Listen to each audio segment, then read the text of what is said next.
अच्छा, अब हमारे साथ जुड़ चुके हैं स्वामी रामदेव जी। स्वामी जी, बहुत स्वागत आपका और बहुत बहुत बधाई आपको। बधाई, भारत माता की जय, वंदे मातरम के साथ आपको और स्टूडियो में जो हमारे देश के जवान बैठे हैं जिनकी आंखों में चांद से भी आगे जाने के सपने हैं, उनके लिए भी मेरी बहुत बहुत बधाई।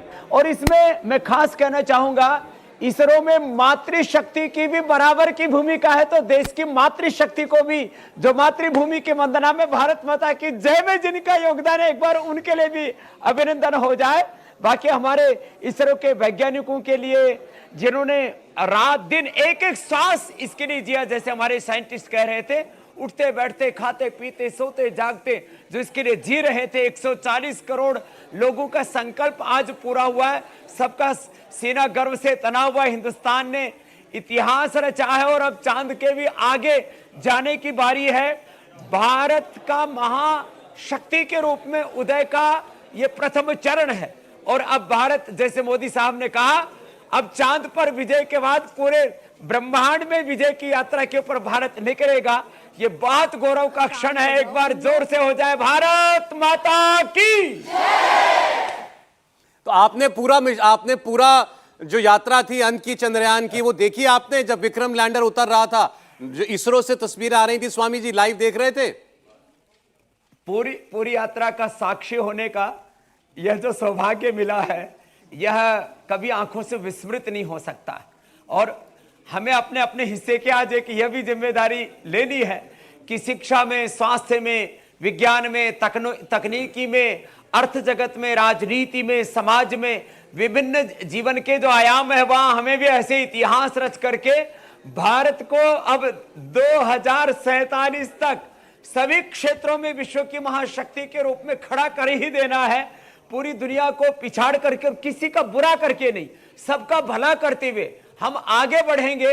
और निश्चित रूप से यह आज का दिन, जैसे मोदी साहब ने कहा, सारे वैज्ञानिकों ने कहा, हमारे लिए शानदार है, ऐतिहासिक है, एक प्रेरणा है, हमारे लिए एक नव प्रतिमान है और यह आज 140 करोड़ लोगों का स्वाभिमान है। जी बिल्कुल ठीक आपने कहा, और क्यों नहीं हो। देखिए, हमने वो काम किया है जो दुनिया में कोई और देश अब तक कर ही नहीं पाया। हमने चांद के ऊपर अपना विक्रम लैंडर उतारा। अब थोड़ी देर में तस्वीर भी वो भेजता होगा, फिर उसके अंदर से वो हमारा जो रोवर है प्रज्ञान, वो भी निकलता होगा। लेकिन ये वो जगह है जहां पर आज तक दुनिया की कोई शक्ति, कोई यान नहीं उतार पाई। यही विक्रम का पराक्रम पूरी दुनिया देख रही है। पूरी दुनिया की निगाहें भारत पर थी, हैं और आगे रहने वाली हैं पल पल। और जैसे उपनिषदों का वाक्य है ना, प्रज्ञानम ब्रह्मेति व्यजानात्, वह भी अब पूरा होने वाला है।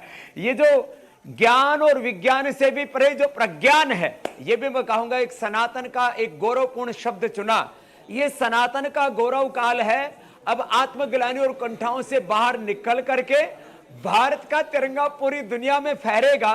और लोग कहते रहते थे, इसके बाद उसने किया, उसके बाद उसने किया। अब इस दक्षिण ध्रुव पर तो सबसे प्रथम इतिहास रचने का काम भारत ने कर दिया। तो अब देश के लोगों में यह हौसला पैदा हो गया है, हम भी किसी भी क्षेत्र में दुनिया में सबसे पहले इतिहास रच सकते हैं, और रच करके दिखा दिया। इसके लिए फिर से बधाई इसरो को, फिर से बधाई हमारे उन युवा साइंटिस्टों को और उनके बराबर मातृशक्ति को। मैंने इसलिए बोला कि माँ बहन बेटियां हमारा क्षेत्र में आ गया। स्वामी जी, प्रधानमंत्री ने कहा कि पहले बच्चे कहते थे चंदा मामा दूर के, अब बच्चे कहेंगे चंदा मामा बस एक टूर के, यानी बस एक टूर दूर हैं, टूर लगाना है चंद्रमा का। अभी टूर पर जाना है, अभी अगले बार अब वहां पर भारत के युवा, भारत के वैज्ञानिक चांद पर उतरेंगे और चांद के रहस्यों को दुनिया के सामने प्रकट करने वाला भारत एक सबसे अग्रणी देश होगा। यह बड़ी बात होगी हमारे लिए। स्वामी जी, ये आपसे जरूर पूछना चाहते हैं, जब कोई देश ऐसी उपलब्धि अर्जित करता है जिससे पूरी दुनिया की निगाहें उस देश पर होती हैं, अभी मैसेजेस आएंगे दुनिया भर से, जो नासा, बड़ी बड़ी एजेंसियां हैं अंतरिक्ष की, जो अंतरिक्ष में काम करती हैं, वो बधाई संदेश दे रही हैं आज इसरो को और भारत को। इसका कितना बड़ा प्रभाव पड़ता है हमारे नौजवानों पर, हमारे बच्चों पर, और आने वाले कितने वक्त तक यह प्रभाव रहेगा? बड़े सपने देखने का हौसला पैदा होता है, होप, कॉन्फिडेंस। और दुनिया में कोई भी कार्य सौरभ भाई संकल्प से ही पूरा होता है, और संकल्पों के बल पर आज भारत यहां खड़ा है। और अब भारत के लोगों में एक विश्वास जगाया, हम दुनिया में किसी से कम नहीं, हम में बहुत दम है। यही संकल्प किसी भी देश को आगे बढ़ाता है, चाहे वो इजराइल है, चाहे वो सिंगापुर है, चाहे वो जापान है। आज ठीक है, रसिया खंड खंड हुआ है, चाइना भी जो है कई तरह की चैलेंजेस को झेल रहा है। अब विश्व की आशाएं केवल भारत से, और भारत कभी भी साम्राज्यवादी देश नहीं रहा है, अधिनायकवादी नहीं रहा है। हम दूसरों को रोध करके आगे नहीं बढ़ना चाहते, हम सब की खुशियों को बढ़ाते हुए, सबको साथ में, सबके प्रगति की बात करते हुए आगे बढ़ना चाहते हैं। तो भारत के उदय में विश्व का उदय, भारत की विजय में विश्व की विजय, वसुधैव कुटुंबकम, यह जो एक संकल्प है अब वो साकार रूप ले रहा है। धरती से लेकर के चांद तक, अब पूरे ब्रह्मांड में भारत की ये जो विश्व विजय की यात्रा है। बहुत लोग जो है, मैं काफी लोगों को देखता था पिछले कुछ दिनों से कि जो यूट्यूबर्स हैं, बहुत से भारत विरोधी ताकते हैं, भारत की महाशक्ति होने पर, भारत के विश्व गुरु होने पर जो तंज कसते थे, आज उनको भी एक सबक मिला है। मुझे लगता है आज यूट्यूबर्स थोड़ा अनुलोम विलोम करके जरूर कुछ अच्छा बोलेंगे, कुछ अच्छा लिखेंगे नहीं तो हमेशा भारत के बारे में नेगेटिव बातें करते रहे। आज भारत का सामर्थ्य पूरी दुनिया ने जाना है, और मैं इसलिए इस बात को कह रहा हूं, अलग अलग क्षेत्रों में, जैसे योग के, आयुर्वेद के, स्वदेशी के क्षेत्र में हमने अल्प साधनों में, एक बात मैं लास्ट एक और कहना चाहता हूं, जो कह रहे थे 615 करोड़ इस मिशन में लगे, इसमें भारत की का जो इंटेलेक्चुअल जो प्रॉपर्टी है, भारत की जो प्रतिभा है, वो इसमें समाविष्ट नहीं है।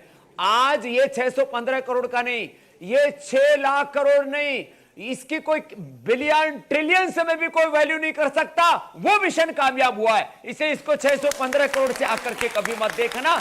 कभी भी प्रतिभा की कीमत, ज्ञान की कीमत पैसे में नहीं आकी जा सकती। सौरभ, बिल्कुल स्वामी जी, जब आप बोल रहे हैं तो आपका एक एक शब्द पर, जो मेरे साथ लोग यहाँ पर मौजूद हैं, जो भारत के लोग मौजूद हैं, जो युवा मौजूद हैं, वो ताली भी बजा रहे हैं, और इनके खिले हुए चेहरे बता रहे हैं कि आज हमने कितनी बड़ी कामयाबी हासिल कर ली है। क्या यही न्यू इंडिया की तस्वीर है जो दिखाने की कोशिश की जाती है हमेशा? हाँ, ये न्यू इंडिया है। अब इसमें पैसा हमारे पास में दुनिया की अपेक्षा थोड़ा कम हो सकता है, बहुत ज़्यादा कम भी नहीं है। अभी हम जो है तीसरे नंबर पर पहुंच गए, अभी पहले नंबर पर भी पहुंचेंगे। मैं एक बात ये कहना चाह रहा था, पैसा कम है हमारे पास, लेकिन 615 करोड़ में हमने बना दिया ना इतिहास। पैसा कम है हमारे पास, जो WHO नहीं कर पाया। मैं आत्मश्लाघा के लिए इस बात को नहीं कह रहा हूं। इंसुलिन किसी ने खोजा, हमने इंसुलिन बंद करवा दिया। लोगों ने कहा एलोपैथी में कि BP, sugar, thyroid, asthma cure नहीं होता, हमने क्योर करके दिखा दिया। 3000 से ज्यादा रिसर्च प्रोटोकॉल, 500 से ज्यादा रिसर्च। ऐसे मैं तो कहता हूं आज अपने अपने हिस्से की सब जिम्मेदारी लेकर के आगे बढ़ेंगे तो और नए इतिहास हम आने वाले समय में घड़ेंगे। और ये सब हमारे वैज्ञानिक जो महान प्रतिभाएं आज मैं जिनके अब चेहरे खिले हुए देख रहा हूं, वो भी अब इसी दिशा में मुझे लगता है इस देश को प्रेरित करेंगे, और ऐसे नए नए इतिहास प्राची जी अब प्राची दिशा से रचे जाएंगे। बिल्कुल स्वामी जी, देखिए जैसा प्रधानमंत्री अपने संदेश में कह रहे थे, बधाई दे रहे थे, देखिए तालियों की गड़गड़ाहट कम नहीं हो रही है, क्योंकि खुशी बहुत ज्यादा है आज हर एक हिंदुस्तानी को। जैसा प्रधानमंत्री संदेश दे रहे थे कि ये तो बस शुरुआत है, और ये शुरुआत अभी बहुत आगे तक जाएगी, हम दुनिया को दिखा देंगे कि हिंदुस्तान है क्या। भारत माता की एकदम ठीक कहा, ऐसे इतिहास घटते जाना है। जमी सलाम करे, आसमां सलाम करे, करो वो काम की सारा जहां सलाम करे। मिटा दो गुरु की आंधी की तुम फौलाद बनो, खाक में मिलकर भी कौम की औलाद बनो। तुम्हारे कारवां को हर जवां सलाम करे, तुम्हारे कारवां को सारा जहां सलाम करे, करो वो काम की सारा जहां सलाम करे। यो कर दिया सलामत, पूरा हिंदुस्तान की जय जयकार हो रही है पूरी दुनिया में मेरे भाई सौरभ जी, प्राची जी से। बहुत बहुत शुक्रिया स्वामी जी, एक बार फिर आपको बहुत बधाई, बहुत धन्यवाद आपका। और स्वामी रामदेव ने जैसा कहा कि ये न्यू इंडिया है और न्यू इंडिया क्या चमत्कार करता है, ये भी आपने कुछ मिनट पहले देखा है। अब इस पर प्रतिक्रिया आना शुरू हुई है। भारत ने जो कामयाबी अर्जित की है। इंडिया टीवी हर वक्त हर जगह डाउनलोड करने के लिए सर्च करें India TV news Google play store या ऐप स्टोर पर।